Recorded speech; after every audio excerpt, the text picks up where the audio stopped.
I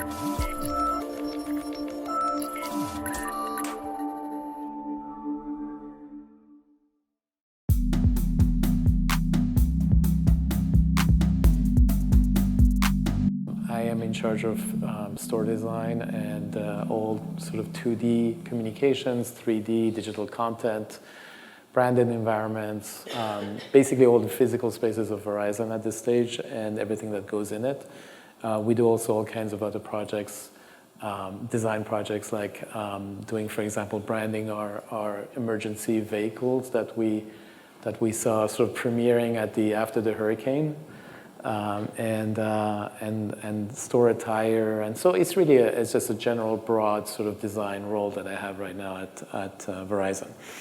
And often when I go to some of these conferences or places that or meeting other agencies or people that are colleagues or people we want to work with, everybody always asks, well, what are the companies that you really like? Who are the people doing a great job? What are the brands that you admire? Where do you get your inspiration? And I have a list of companies that I follow, and I'm super excited that actually 2 of the companies are here with me today. So I'm going to ask Gabby and Alan to just do a quick, also brief introductions and before we start our conversation. So, great. Gabby. I'm Gabrielle, and you guys know me as Gabrielle Rosi, and I've been with Whole Foods a very long time, 24 years, and I started answering the phones at a big store in Chicago, and now I am a sort of design coordinator for Whole Foods, mostly in Northern California. So that's all of the design development through construction documents, the liaison between operations and the architects, furnishings, exteriors, and whatnot. And hi, my name is Alan Cooke. I lead the design department at SoulCycle. I've been there for a little over 6 years, and am fortunate enough to have joined Soul at a time when we were right at the beginning stages of expansion. I joined in 2011, right after Equinox acquired SoulCycle and set us on a trajectory for, call it moderate rollout, maybe more moderate than many of you are accustomed to. But I'm an architect, and prior to that, worked doing really amazing high-end luxury hospitality and residential in New York City. It's been a great experience, and Soul has continued to inspire me and other people, including Michael, along the way. Thank you. So what I thought of doing today, and it's kind of a little bit selfish on my part, but I wanted to ask them a lot of questions that I ask myself and I ask my team on a daily basis. And some of the worries that I have, some of the concerns I have, some of the things we're trying to solve for. And I'm sure that you guys, lots of you have the same sort of questions that you ask yourselves and the things that you want to accomplish. And so I'm just going to start with some of the first questions that I have for you and just get your take on all of that. So my first question is about the idea of the definition of luxury and what really is premium these days. I watched an interview with Johnny Ive, and he said the notion of something that is premium or the notion of luxury has changed. It used to be that something that was covered with marble and gold and velvet and white gloves and that kind of idea was the notion of luxury for past generations. But now, what is that? And he was mentioning that for him, the idea is that seeing unexpected things is when you're doing somewhere, you go somewhere, and you see something that comes out as a surprise. Is when you realize that somebody thought about something for lots of hours, put a lot of effort into a small detail that now you're noticing, be it in a space, be it in a product, and really somebody showed that they cared. So what I wanted to do here is just start with that notion and what is really the notion of premium, what is the notion of luxury specifically for the new generation.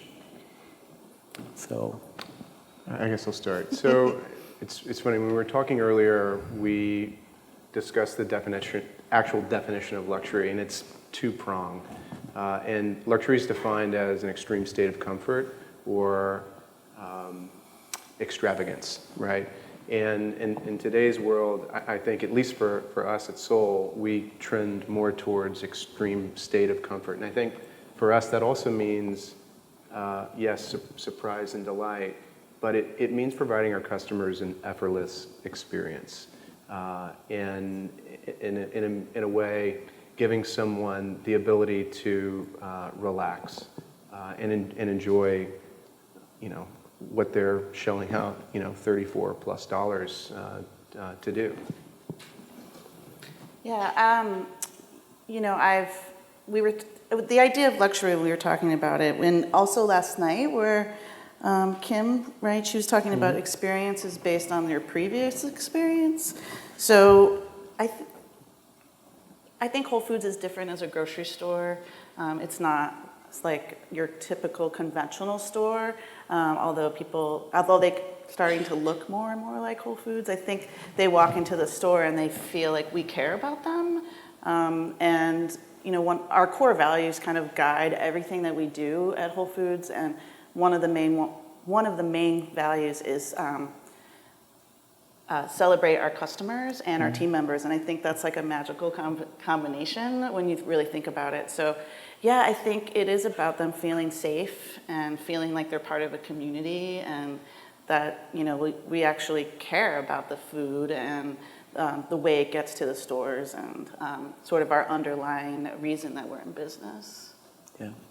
And also was in the conversation yesterday, Kim was mentioning the idea of how things are changing, and how some previous generation, the idea was to sort of buy a lot of things, fill up your house, accumulate a lot of wealth, put a lot of products around you, and sort of try to make yourself happy. And I think now that has changed also, where it's, instead of buying stuff, we're more, we want to have experiences, small experiences, get ourselves little rewards during the day. And to me, I see Whole Foods, and I see a lot of the things that are happening at SoulCycle is kind of rewarding yourself. It's like you're working hard, and now you're just gonna take a break, do something for yourself, do something for your body, do something, for as far as the food that you consume. Yeah, right? I think it's about feeling good about trusting a place that you go to. You have that connection with other people. There's so many places that don't exist anymore, connecting. And I think that's to us is super important as well. And so what I wanted to do is I wanted to follow up with now, something that is always interesting for me, and this is a question I always ask myself. I had a teacher in architecture school who always said that, just remember, you always have there is only one first time experience. After that, it's never the same experience that you have. So for instance, if you come to this room here, the first time that we entered this room, all of us, we had certain ideas, a certain feeling, a certain sort of emotion about the space. But then the second time and third time and fourth time and fifth time, it's never the same. That idea that the first time experience is something to cherish, is something to think about, is something very important. So what I wanted to ask you guys, and I think about that as well, because I think when I want people to come to the stores that I design, what do I want them to take away? What do I want them to feel? So I guess my question to you guys is that we also all know that the average Snapchat video is 5 seconds. So attention spans are reduced. And then knowing that you come to the space for the first time, it's kind of a unique experiment, right? What do you guys, each one of you, want that first time experience? What do you want the takeaway to be from the people that come and experience your spaces? Sure. So it's funny, we just passed all the images that I would reference to support my response. But for us, we think about our riders' journeys on kind of two levels. One of our corporate or studio mantras, brand mantras, is change your body, take your journey, find your soul. And when somebody arrives at SoulCycle, the first thing that they see We're very careful to position our front desk to accommodate this. Are the smiling faces behind, behind the front desk, ready to greet and help people get set up and ready for their first ride. And as a person moves through the space, they're actually taking a journey as they, are on their way to arriving at the bike. For us, we like to keep our spaces extremely clean and white and minimalist in an effort to provide an uplift, right? And set people up for success for their 45-minute, ride on the bike. So I think, that as it pertains to Snapchat, that first 5 seconds is really about interacting with one of our staff, with one of our front desk staff. I don't think anyone wants to go into a store and smell seafood or have rotten fruits or vegetables. So we want people to know that it's fresh or it's come straight from the farm. So that's why almost every grocer comes into a produce section. I think that that freshness and that vitality really comes through, and it's not just the products, but it's the team members. And I think the story of Whole Foods should really be through the products and team members. And I love designing spaces that are super impact and a little bit crazy. I'm not one that's gonna shy away from wallpapering 150 pages of the joy of cooking in a store, because I think that all of these touch points are they're discoverable each time you go into the store. So if I'm in the Haight Street store, I might not notice that there's the first time I go, there's 150 pages wallpapered there, or the next time I go that a lot of the signs are made from hemp. There's things like that I think that are discoverable over time, because it can be overwhelming when you walk into a big store that has lots of colors and things going on. That's right. Right? Yeah. And what I wanted to also talk about a little bit, and to follow up on what you just said, is that we all hear all the time, experience making, experience design, experience this, you need an experience, blah, blah, blah, and it's so overly overused and abused, I think, as a word, and nobody really knows what that really means. We're going to put a coffee shop in the store, we're going to put this, we're going to do that. So, and as I think about it, and I think, well, what is experience design? I keep thinking experience design is really creating memories. It's sort of memory design.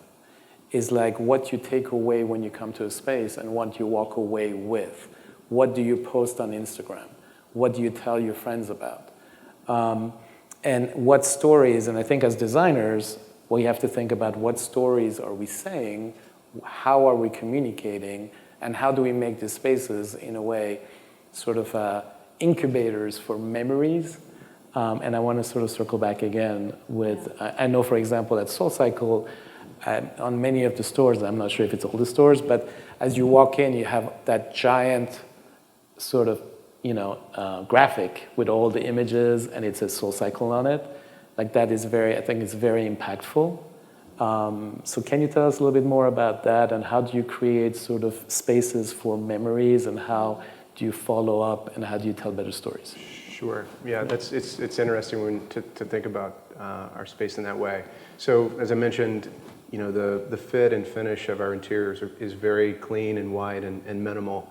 And we do our best job to allow people the opportunity to disconnect, right? And again, focus on themselves for that 45 minutes that they have to ride. And I think it's really about giving people the space to set an intention.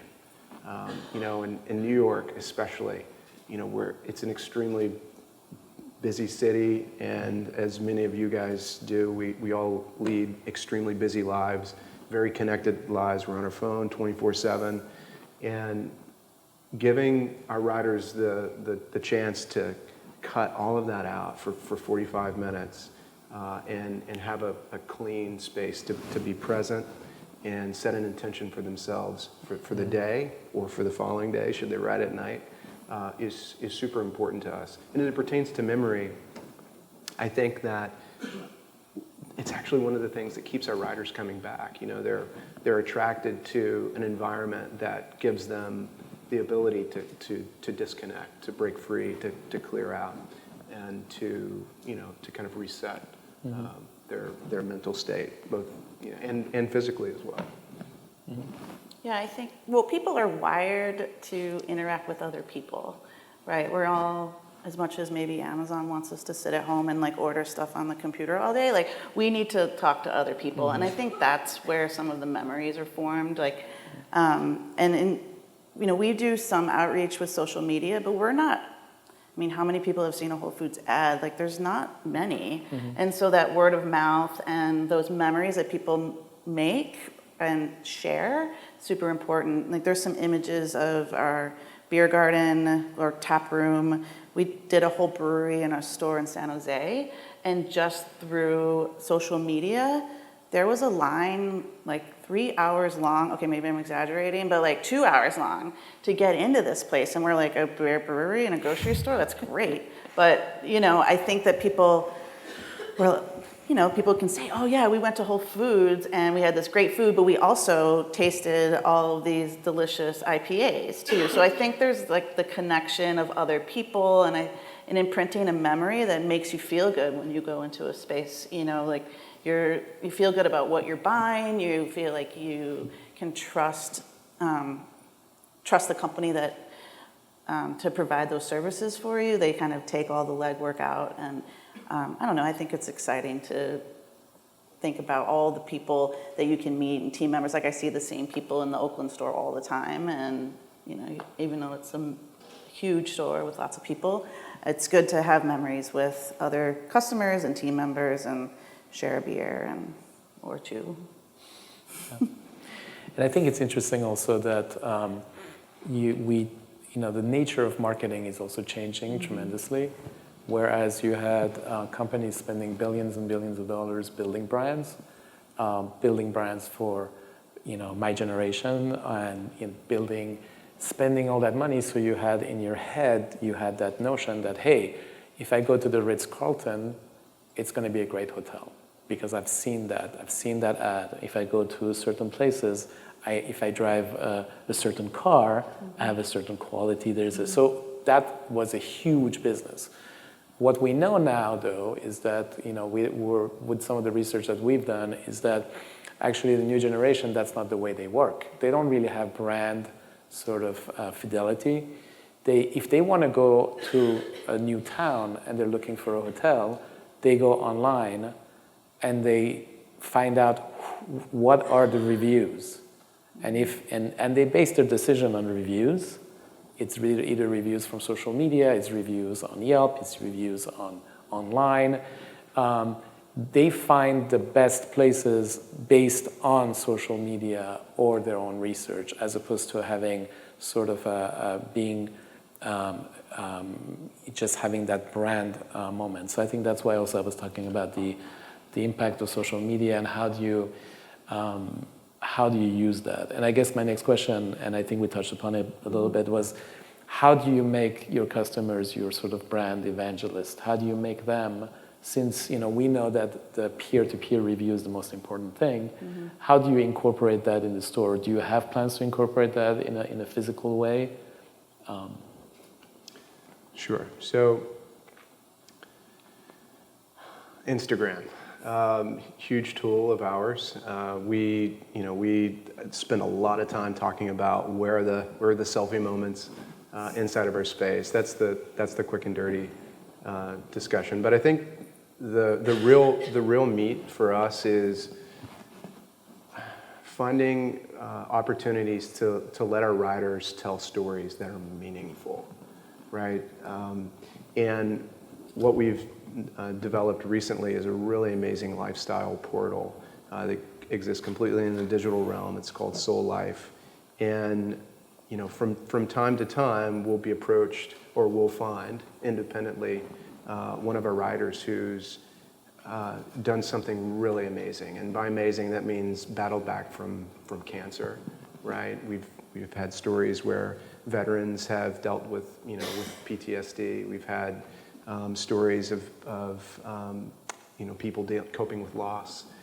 Really, really tragic and usually heartwarming examples of people really finding their soul and using soul as a vehicle for allowing them to deal with those stresses. And beyond that, there are easy ways. People lose 10 pounds, people lose 5 pounds. And creating the space to allow people to feel compelled to tell their story, I think, is one of the most successful ways that we've generated brand evangelists in our riders. Beyond that, I would say that our instructors are more so brand ambassadors. Each instructor, even within our core product offering, each instructor has a very unique class. They provide a completely different experience, and East Coast is very different from the West Coast. So you never really know what you're going to expect until you've actually ridden with that instructor. People kind of attach themselves individually to those instructors, and instructors in turn become kind of a brand within a brand. And then the last piece, can't help but mention, is our retail. We've done a really great job, I think, of selling retail that is, for lack of a better word, loud. Here's a good example. There's some folks here with some soul retail. And I got off the plane in LAX and saw at least 3 people randomly with our silver retail bag. So using our retail as a vehicle to kind of keep things fresh or front of mind for would-be riders is also very impactful. I would like to riff on his story part. We want to tell the stories behind our food, and we try to do a very good job. We have thousands of stories to tell about how, that apple got to the farm, or the peach that was picked by Al Cushane, who is like Martha Stewart's favorite peach guy, how he got his product to market. And I really like the idea of our stores telling stories. Like, this is the picture of downtown LA seating area, right? And I think it tells a story of, like, let's hang out and let's be part of the scene. And this one is from our store in Berkeley, which is beautiful. And I don't understand, this is cool. I don't really know why there's a gaming venue in our store in Lakeview, but people go there, right? And there's a story behind this wood, right? This wood was, we reclaimed it off a site. Developers had to clear so many acres, and we were like, can we use that wood for furniture? And they were like, what? And, we ended up picking the wood that we want, picking the trees that we wanted. And that was our carpenter that took them and dried them out, and, telling the stories through all kinds of different venues. So whether it's the food or the furnishings or that interaction between a team member, a butcher at a store too, right? So I don't know, there are lots of stories to tell in very subtle and interesting ways. Sort of that discovery as you go through multiple times into any of the stores. That's great. So, and I'm gonna shift a little bit now to the physical space again. So something that I think about all the time also is that, we all know every time we turn on our phones, almost every time, there's a new update for the apps. Everything is updating all the time. And what I find fascinating about technology is that it is consistently being updated and improved all the time, and at amazing speed. And I think that when you, again, look at the sort of newer generation, that really the first retail experience is on the phone, or it's on an iPad, is looking at, buying songs, is going on Amazon, being on Spotify, being on iTunes. And I think of the physical spaces, and I think one of the challenges of the physical spaces is that it's hard to actually change them. It's hard to update them. It's hard to keep up and show an experience that is consistently changing and consistently improving. If you think about, for instance, you think about Alexa, every time every one of us asks a question, Alexa becomes better. Alexa becomes faster. Alexa knows you better. it becomes way more powerful, it actually becomes better and better and better. So I always think that when we look at our physical spaces, knowing all the amazing things that the physical spaces have that actually you can't replicate online, how do you take some of those learnings and some of those methodology of the software business or the game business or some of these online shopping into the physical space? So I'm just curious to know, do you guys think about that? Do you guys think of, hey, how do we update our communication? How do we update the graphics? How do we update the digital content? How do we make the store always sort of moving and changing? Mm-hmm. Sure. Well, seeing that we have been acquired by Amazon, I think that there will be some interesting and new programs that come out of that. Grocery in particular is very cyclical. There's natural cycles of merchandising and sales, and so that always stays fresh, right? So one week you go in and there's apples, and another week you go in and there's pears, and that sort of invigorates the customer because it's never the same thing twice. Instacart has been really good to us. They're our partners in order online and get it delivered to your house in 2 hours. It's super convenient. They've been really great partners to us, and that has sort of evolved. Like, we're adding it into new stores. Like, you don't have to wait 3 hours to get your delivery if you live in San Francisco, because there's a new store that's going to get it even sooner. And I think keeping up to that, I mean, even with Amazon, we are slowly rolling out lockers to our stores, and that is an interesting partnership, and I can't wait to see what happens, with actually what happens if you order and pick up, Lee's favorite thing, how that will evolve into, into our day-to-day world at Whole Foods.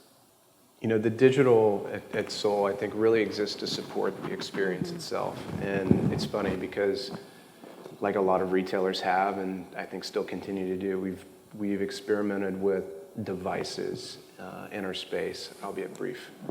And what we learned is that it takes away from our riders' ability to do what I mentioned earlier, and that is disconnect and focus on themselves. I mean, they have the remainder of their, they have 11 hours and 15 minutes left in their day to have their phone in front of them or stare at a computer screen or what have you. So we've spent a lot of time and effort developing our app, our back-end manager system, our booker, our website, all to support getting someone to our studio to participate in a physical experience. So it's really there to support that. In terms of the physical environment itself, we're at a really interesting point.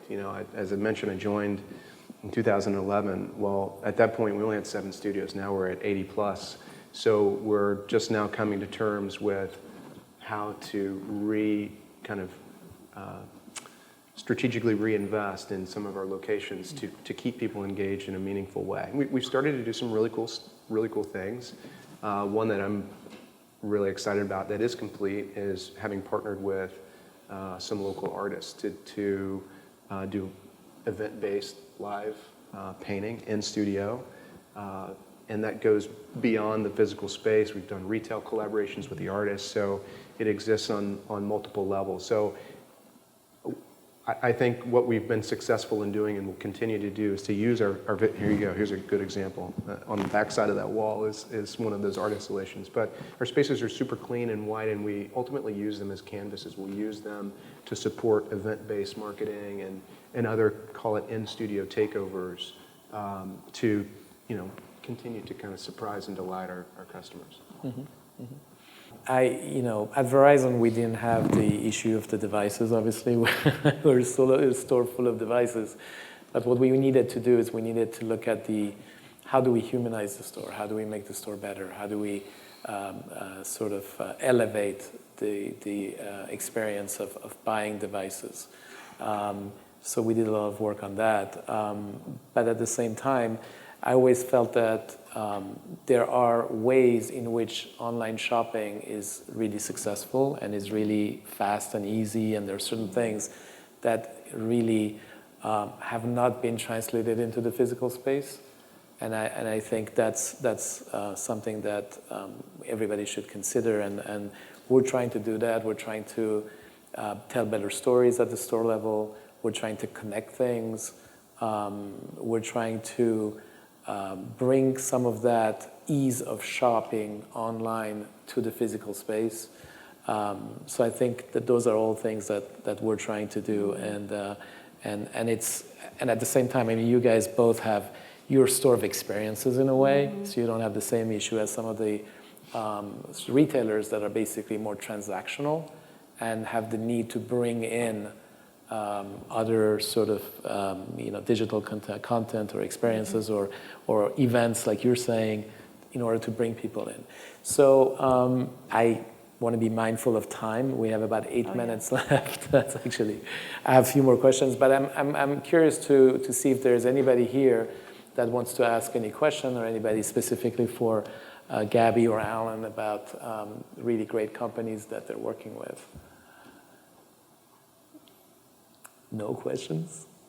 Great. Alan, you talked a lot about the store as well as Instagram and connecting with people on kind of a personal level. Certainly, the stores are beautiful. What's to stop a competitor to come into a market and just put bikes in a store, right? And then undercut you on price. Can you talk more about the experience and the culture and what the brand brings to your riders? Yeah, no, it's interesting, and we've been on both sides of that, right? We've launched in markets where existing businesses have been operating for some time, and then we've launched in markets where people have come in behind us. And I think this is easy for me to say, but I feel like our product stands apart from our competitors' product. I think that the co-founders did an amazing job early days in working through what that 45 minutes in the room and the core experience feels like. And they also did a great job of creating what we refer to as freedom within a framework, right? So the framework is extremely robust, and our instructors, our studio staff, myself, right, as a matter of context in each market, have the ability to create something that is unique and responds to the demands in a particular market, right? Dallas is very different. It's a very different customer from downtown LA or the Upper East Side in New York. So we give our studio staff the ability to actively listen to our customers and respond in real time in a way that allows each studio to really, truly thrive. You can tell. It's awesome. You guys are also the founder, not the founders, but you have that brand that everyone trusts, right? I feel like you're one of the pioneers of this concept, and if I were to choose between someone else and SoulCycle personally, I would choose the one that I sort of had a trust with, or that sort of came grassroots up. I think it's a similar thought process around Whole Foods, so I really admire that about SoulCycle. Thanks. Yeah. It was interesting listening to the opening statement this morning from the gentleman from WD Partners talking about press impressions. And I think one of the things that has done us very well is a very robust press campaign. Our SVP of PR and brand strategy is unparalleled. And the amount of press impressions that we still have to date, week over week, is astounding. I'm not even sure how they manage to do what they do, but it's the proof is there. I think building up a cachet, building up an idea, right, or an attitude towards what Soul is rooted very much in our ability to stay relevant and be widespread as far as press impressions are concerned.